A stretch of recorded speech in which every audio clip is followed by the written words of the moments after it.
अच्छा हिंदुस्तान हमारा। जय Hind sir. Thank you ma'am. माननीय श्री इकरा चौधरी जी।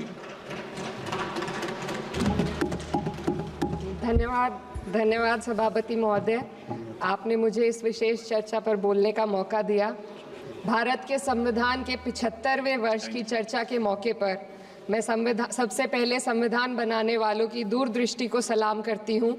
एक युवा सांसद के तौर पर मैं अपनी उम्मीदों को संविधान के साथ जोड़कर खास तौर पर ये बताना चाहती हूँ कि आज हमारे देश में पिछड़े, दलित, अल्पसंख्यक समुदाय को किस तरह अपने संवैधानिक अधिकारों और आज़ादियों की हिफाजत के लिए हर रोज़ मुश्किलों का सामना करना पड़ रहा है। Doctor B.R. अम्बेडकर के कथन से अपनी बात रखना चाहती हूँ। उन्होंने कहा था, मुझे अपने भारतवर्ष पर फक्र है कि जिसके पास ऐसा संविधान है जो लोकतंत्र, समाजवाद और सेक्युलरिज्म को संजोता है। लेकिन आज ऐसा लगता है जैसे संविधान की किताब तो है पर इसे चलाने वालों का ईमान गुम हो गया है। आज हिंदुस्तान में हर वर्ग को किसी न किसी चुनौती का सामना करना पड़ रहा है, मगर अल्पसंख्यक खास तौर पर मुसलमानों पर जो कहर टूटा है वो किसी से छुपा नहीं है। ये लोग सिर्फ अपने मजहबी पहचान की वजह से निशाने पर हैं। संविधान का अनुच्छेद 15 कहता है कि किसी भी नागरिक के साथ धर्म, जाति या किसी और वजह से भेदभाव नहीं होना चाहिए, लेकिन हकीकत इसके उलट है। हालात इस कदर बिगड़ चुके हैं कि hate speech, mob lynching, bulldozer द्वारा घरों को गिराने की घटनाएं आम हो गई हैं। खास तौर पर उत्तर प्रदेश में, जहां ऐसा लगता है जैसे कानून के नाम पर जंगल राज चल रहा हो। संभल में जो हुआ वो सबके सामने है।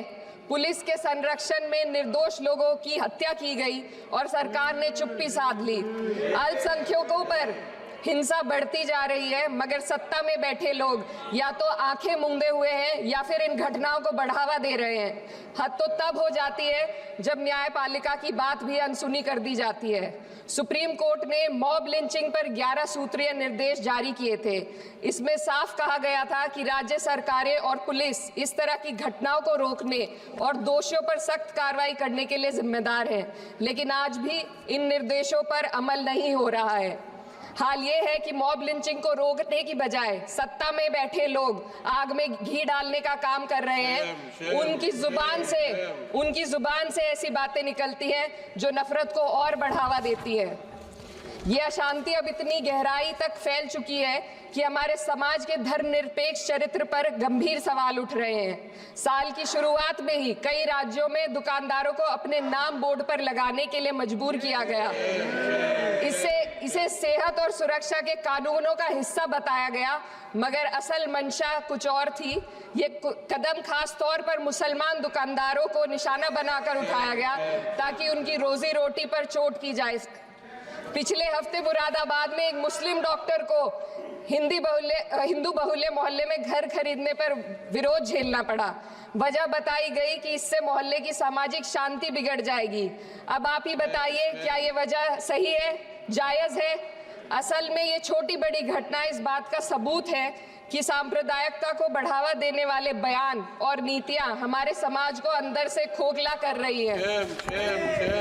उत्तर प्रदेश में यति नरसिंहन ने बेहद घटिया बयान दिया, लेकिन सरकार इन बयानों पर कोई कार्रवाई नहीं कर रही।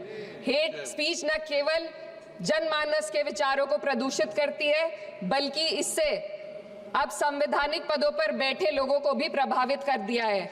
अभी हाल ही में माननीय उच्च न्यायालय इलाहाबाद के माननीय न्यायाधीश ने ऐसे बयान दिए जिसका संज्ञान खुद सुप्रीम कोर्ट को लेना पड़ा। संविधान के अनुच्छेद 29 और 30 ने अल्पसंख्यकों को उनके मजहबी और सांस्कृतिक हक दिए हैं ताकि वो अपनी पहचान को बचा सके और अपने संस्थान चला सके, लेकिन आज उन्हीं हकों पर हर तरफ से चोट की जा रही है। वक्फ जैसे बिल लाकर उनके धार्मिक अधिकारों को छीनने की कोशिश की जा रही है। आज अल्पसंख्यक समुदाय को संविधान द्वारा दिए गए अपने बुनियादी अधिकार पाने के लिए लंबी लड़ाई लड़नी पड़ रही है। ऐसे कई मामले अदालत ने न्याय देकर संविधान की रक्षा की है, लेकिन अदालती प्रक्रिया में जो समय लगता है उसकी वजह से देश के सामाजिक ताने बाने को भारी नुकसान उठाना पड़ता है। मिसाल के तौर पर इलाहाबाद हाई कोर्ट ने 2004 के मदरसा एक्ट को रद्द कर दिया था, जिससे मदरसों के संचालन पर सवाल उठे। हालांकि सुप्रीम कोर्ट ने बाद में इस फैसले को पलट दिया और एक्ट को वैध करार दिया, लेकिन इस प्रक्रिया में जो समय लगा उसने अल्पसंख्यकों को बेचैनी और संघर्ष के दौर में डाला है। इसी कड़ी में प्लेसेस ऑफ वर्शिप एक्ट 91 भी आता है और कई अन्य अधिकार, उन्हें भी इसी तरह अदालती लड़ाइयों में उलझाया जा रहा है। ये स्थिति न केवल अल्पसंख्यकों के अधिकारों की राह में रुकावट है, बल्कि justice delayed is justice denied जैसी कहावत को सिद्ध करती है। मैं इस सदन से दुनिया भर के अल्पसंख्यकों की आवाज उठाना चाहती हूँ, खास तौर पर हमारे पड़ोसी देश बांग्लादेश में अल्पसंख्यकों के साथ जो हो रहा है वे दिल को गहरे तक चोट पहुंचाने वाला है। उनकी जान माल की हत्या की जा रही है। बांग्लादेश हो या हिंदुस्तान हो या कोई और देश, अल्पसंख्यकों की सुरक्षा, इज्जत और अधिकारों की हिफाजत हर सरकार की सबसे पहली जिम्मेदारी होनी चाहिए। मैं इस सदन से अपने देश के अल्पसंख्यकों के साथ बांग्लादेश के पीड़ित अल्पसंख्यकों की आवाज को एक साथ उठाना चाहती हूँ। ये वक्त की पुकार है कि हम सब मिलकर ये सुनिश्चित करें कि किसी भी इंसान को उसकी पहचान या मजहब के कारण डरकर जीने पर मजबूर ना होना पड़े। जहाँ हक छीने जाते हैं वहाँ अमन खो जाता है। ये बात हर सरकार को समझनी चाहिए। अगर हम सच में अपने संविधान का सम्मान करना चाहते हैं तो हमें नफरत और भेदभाव को खत्म करना होगा।